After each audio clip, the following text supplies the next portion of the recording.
Hi, I'm Nasreen Amri, the founder of Carrorism. And I'm Fonde Bridges, the Carrorist spokesperson.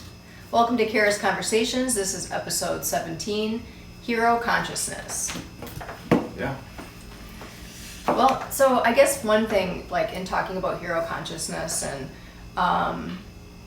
sometimes we think it's like being heroic, like a hero.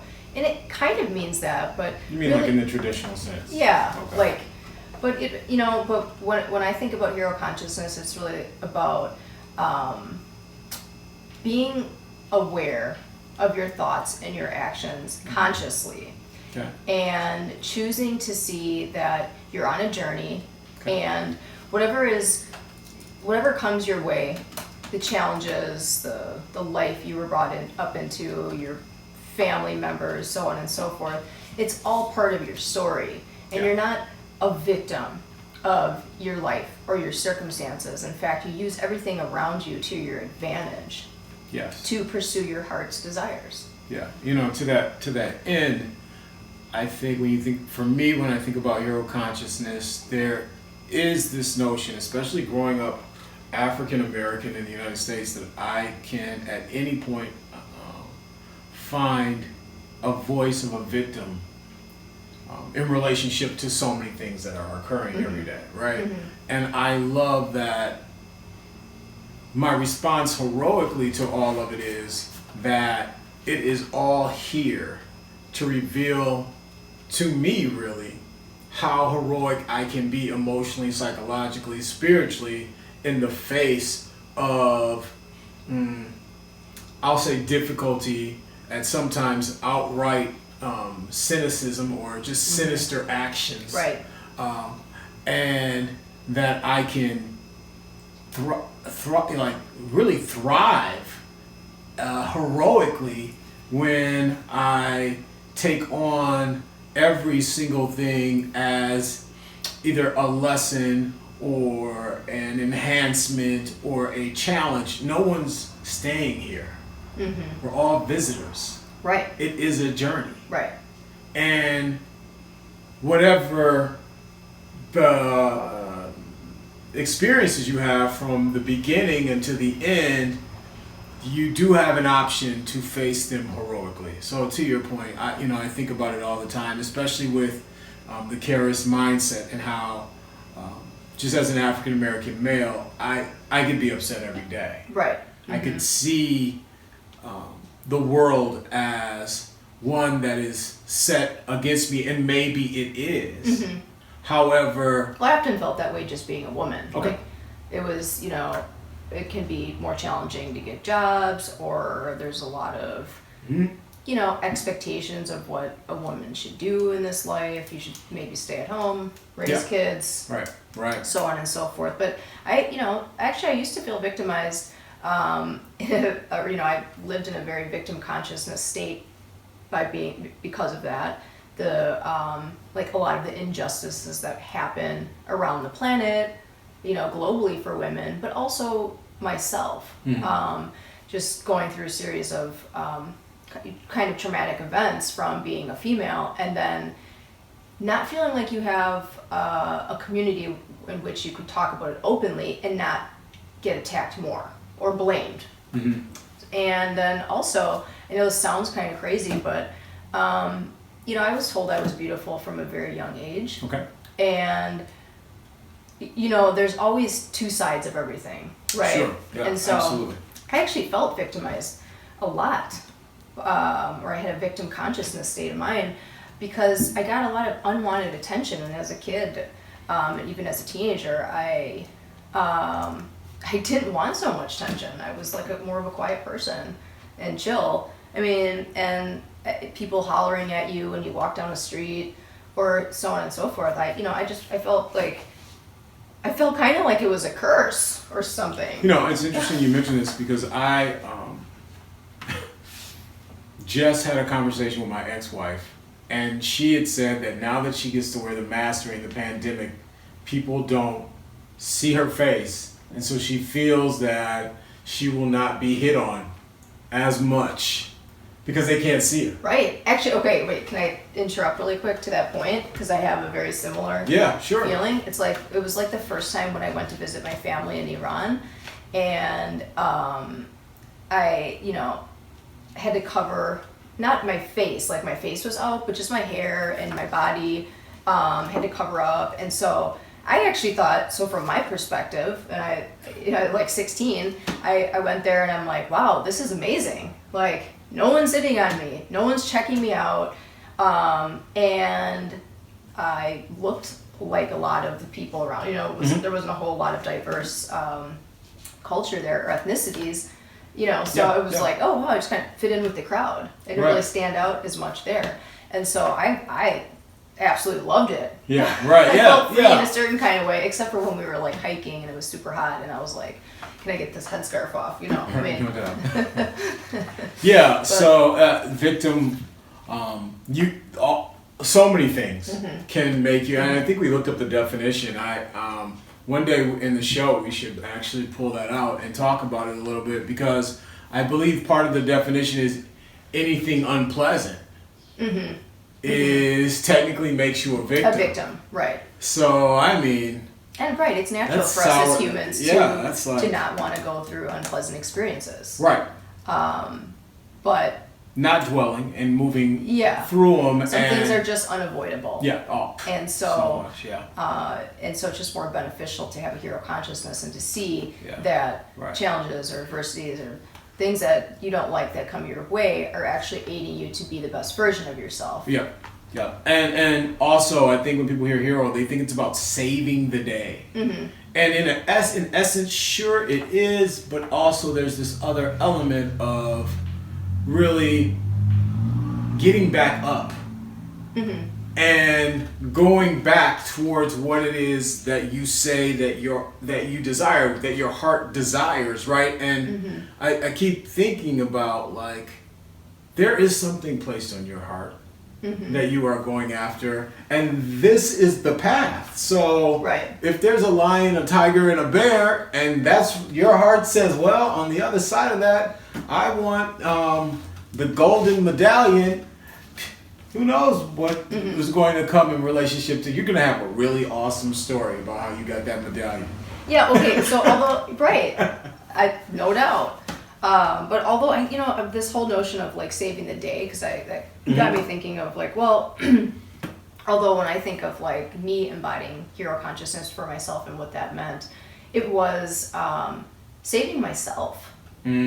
So it was a healing process, which I continue to do. But throughout our life, it is a continuous process. But it's about being mindful and conscious about like. For example, and we, in talking to kids, it's one of the examples, like in dealing with bullying and so on and so forth. But, if someone calls you stupid, you don't have to accept that. You're like, all right, well, I don't feel stupid. Right. And so in that moment, you're heroically and consciously standing up. You're saving yourself from the impact of that negativity or that word. Yeah.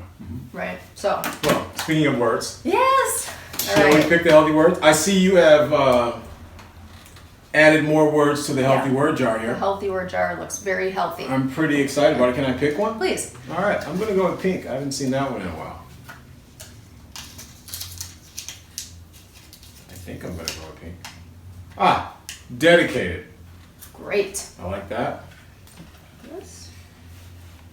Let's see here. Yeah, I was very dedicated to filling up the jar once I saw it only had like 5 left.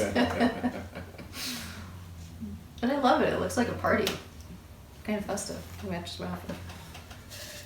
Dedicated. All right. So, it's an adjective. Devoted to a task or purpose. Having single-minded loyalty or integrity. Devoted to a task or purpose. Having single-minded loyalty or integrity.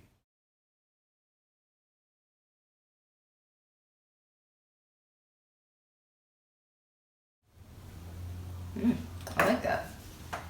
Yeah.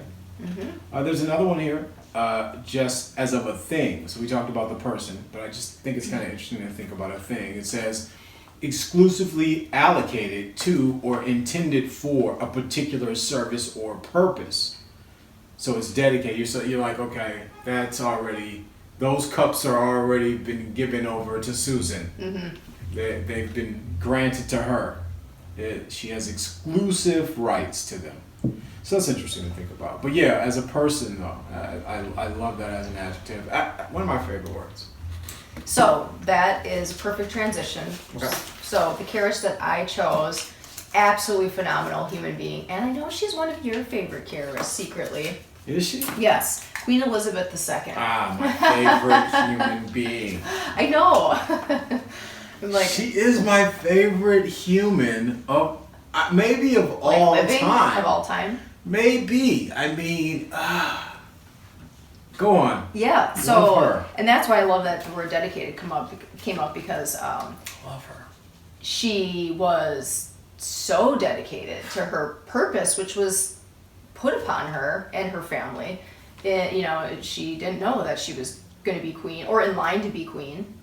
And so that was just an interesting turn of events. But her dedication, and the reason why I chose her for hero consciousness, because I think we could celebrate her as a Carrorist for all of the principles, no doubt.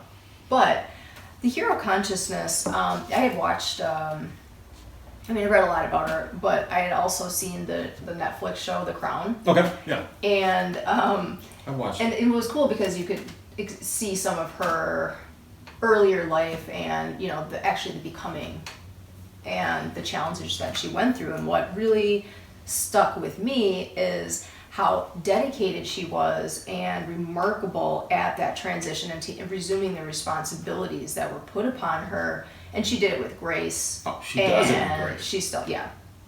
But I'm just saying in Yeah, those sorry. earlier phases though, that's, Yeah. that's like where her hero consciousness was like, she just had to amplify it, like summon up an energy that was so intense. I mean, even her uncle abdicated the throne. He's like, I'm good. Right. I don't want I'm to. choosing love. Yeah. He chose Which love. that was very, I love that story as well. Yeah, He sure. did follow his heart. Yeah. But it does take a certain, Heroic effort, right? heroic effort and dedication and so that's just why, I chose to celebrate her also because she had to sacrifice a lot of her, personal life and, as far as like even spending time with her young family. She had just so many responsibilities and I just loved the way, especially in her earlier life, how she really had to, like the male leaders didn't really respect her because she was only 25, 26, 27, very young, and a female, even though her great-grandmother? I don't. Yeah. I don't I mean, there had been female leaders in their lineage. Throughout, yeah. Oh. Queens, but it was just like, they were like, nah, and she just kind of, manhandled them. Right? Over time and really found her voice and heroically stood up to them and oftentimes put them in their place and her dedication always was for the good of the country, the good of the crown, good of her family, even when her family couldn't see it. So the quote that I chose was this: "When life seems hard, the courageous do not lie down and accept defeat. Instead, they are all the more determined to struggle for a better future." Mm-hmm.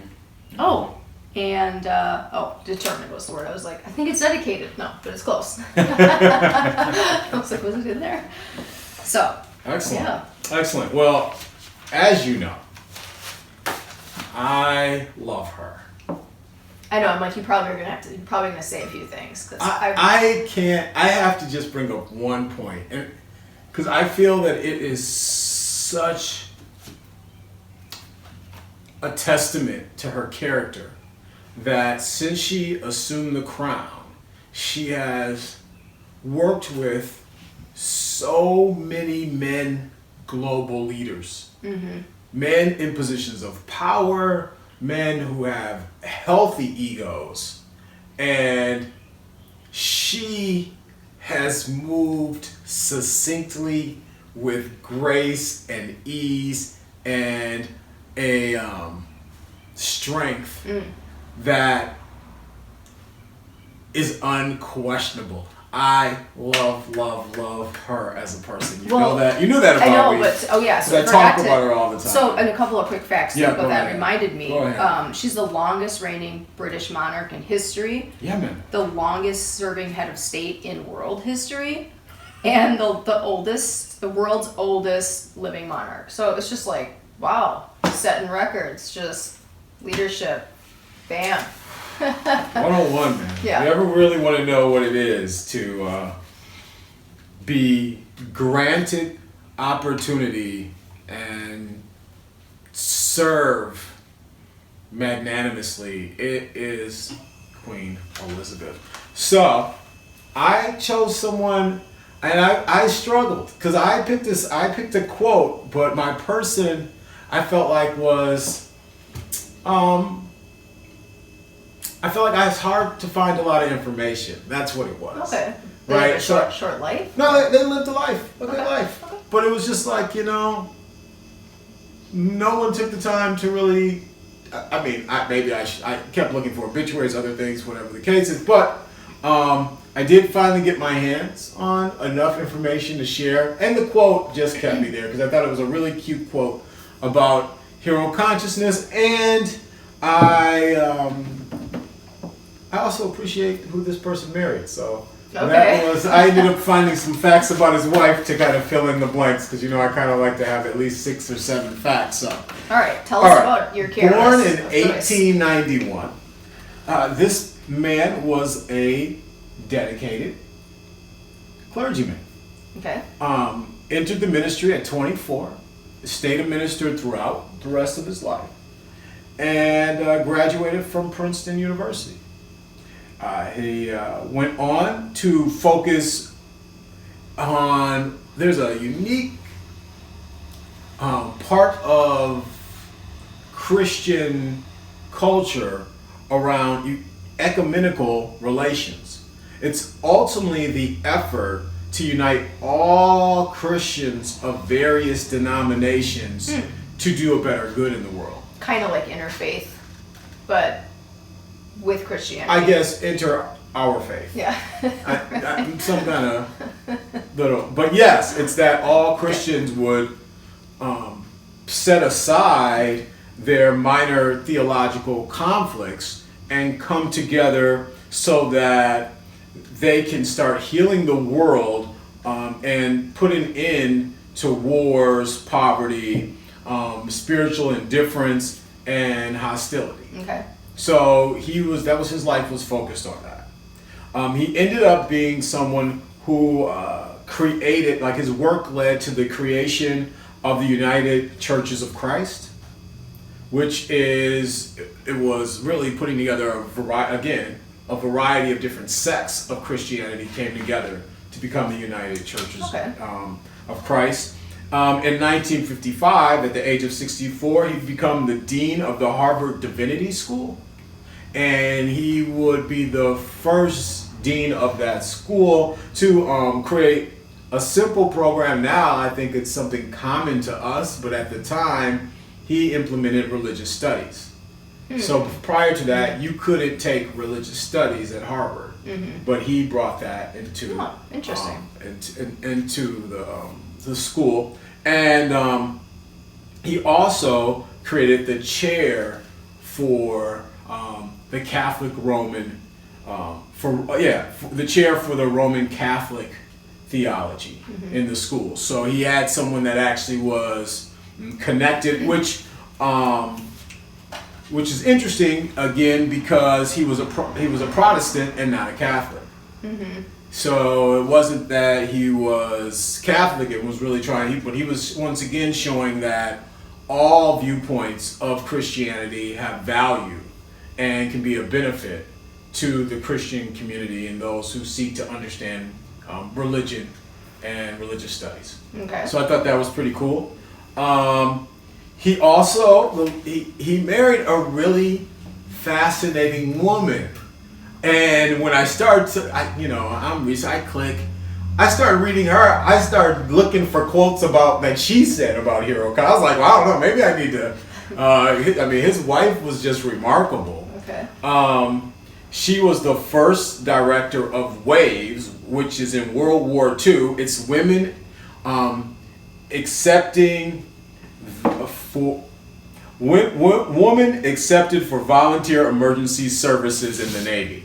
So in World War II, you know, women could volunteer, Right. and so she was the first director in the Navy of that, right? And so that's pretty cool. She was first woman commissioned in the U.S. Naval Reserves, first woman to receive the Navy Distinguished Service Medal.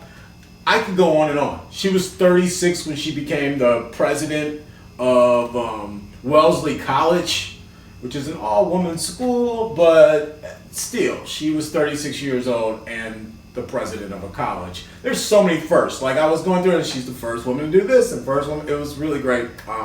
So it's really cool that this.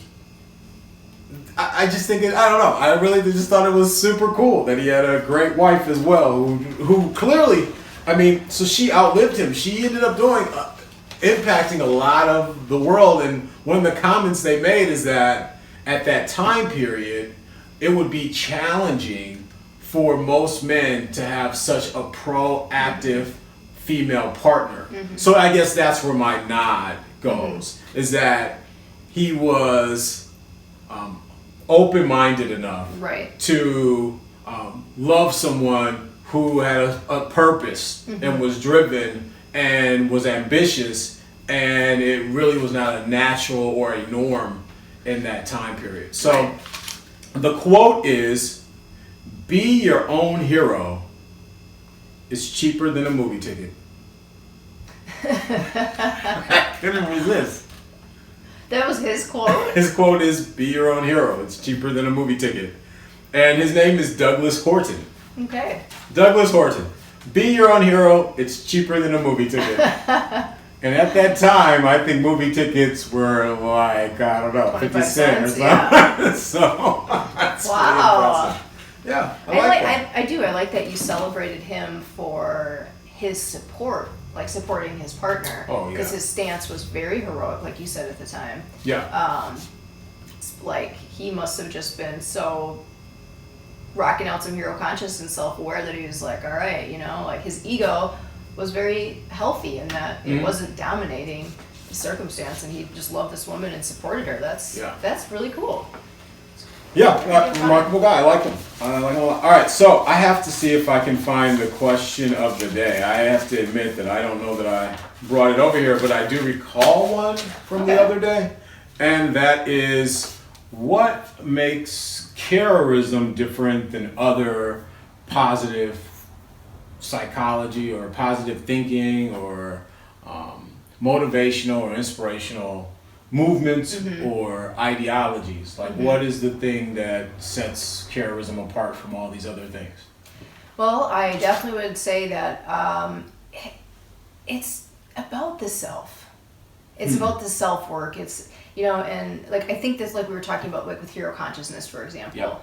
It's not about running out and saving lives so much as that it's about putting the responsibility on you, and the self-healing, the self-care, the self-kindness, the self-compassion, and letting go of the notion of us having to be so altruistic.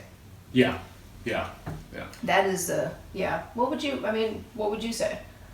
You know, again, what I will say that I think is the most beautiful thing in all of my studies with positive. You know, I love healthy words. I've studied a lot of people who practice positive language, positive thinking. I will say that it is the notion that we are in a practice, and that practice grants the freedom to fail, to get up again. Maybe not even failure, the freedom to grow. You can say the freedom to grow, but I'm saying specifically, you know, is that there is something that happens in a lot of these positive psychology practices where I write a book, or you come to my seminar and I give you everything, and I tell you at the end, now go do it. You'll be good. Right. And what happens when you aren't good on that day and everything in the book and everything else isn't working, what do you do then?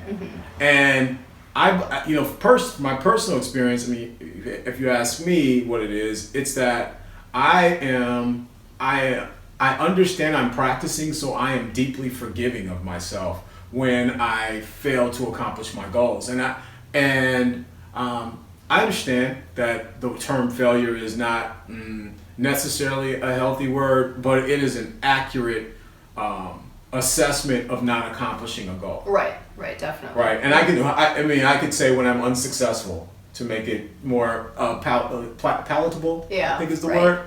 Right, so maybe I'll start saying unsuccessful. I'll just get rid of failure since you had such an interesting reaction. But I think it's that when I am unsuccessful, I have the instant sense that I can strive again.